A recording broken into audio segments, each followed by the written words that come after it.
The next topic is second shifting or translation property.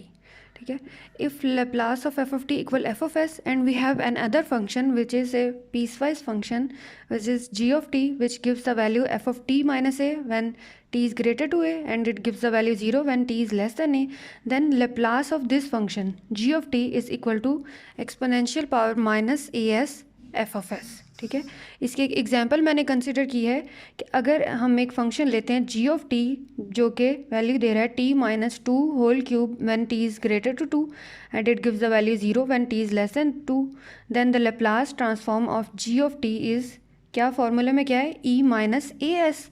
ठीक है, e minus a S. अब यहाँ पे a वैल्यू क्या है, that is 2. So e minus 2s multiplied by F of S. अब F of S कैसे find करना है, पहले यहाँ से आप एफ ऑफ टी निकालो. एफ ऑफ टी यहाँ से क्या आ गया है, that is the T cube. Laplace of T cube find करो और उसको साथ में यहाँ पे मल्टीप्लाई कर देंगे तो हमारे पास क्या आ जाएगा, Laplace of ji of T. Now we look at the proof of the second shifting property.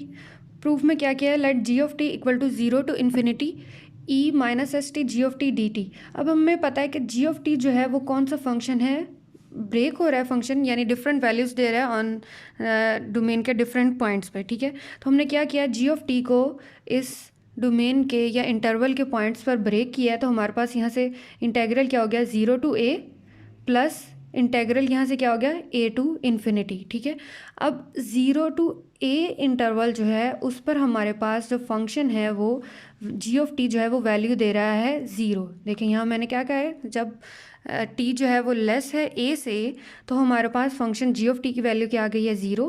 And when a t is greater to a means t is greater to a तो function की value क्या आ गई यहाँ से, f of t minus a. ठीक है, ये वाला इंटेग्रल 0 हो गया.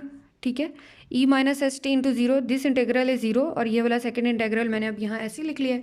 अब यहाँ से हम क्या कर सकते हैं कि लेट कर लिया कि ये जो f of t minus a bracket के अंदर जो टर्म है इसको लेट कर लिया that it is equal to some u. ठीक है, तो u equal t minus a, यहाँ से d u equal d t और when t approaches to a.